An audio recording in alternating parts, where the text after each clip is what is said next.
l'économie de l'accès.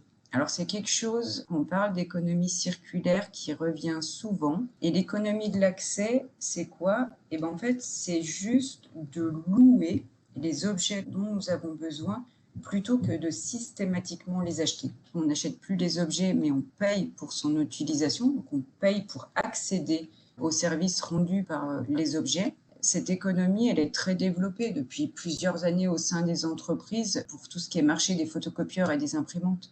Aujourd'hui, il n'y a quasiment plus aucune grande entreprise qui a son parc d'imprimantes ou de photocopieurs. C'est géré par des sociétés externes qui s'occupent de la maintenance, de l'entretien. Et pourquoi en fait aller vers ce type d'économie est intéressant quand on parle d'économie circulaire?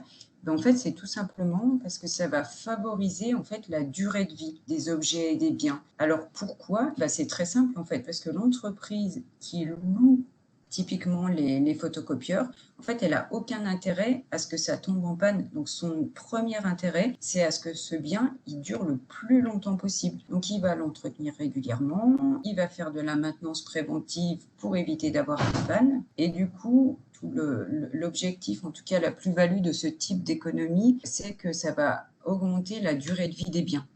Donc, en optant du coup pour ce type d'économie, on va dire de manière indirecte, on va contribuer au développement de l'économie circulaire et du coup aussi favoriser tous les principes de l'économie circulaire. Donc voilà, aujourd'hui c'est pareil, c'est quelque chose qui se développe de plus en plus. Il y a beaucoup de choses aujourd'hui qu'on peut louer au lieu d'acheter. C'est un type d'économie, je pense, personnellement, vers lequel on va aller d'une manière ou d'une autre.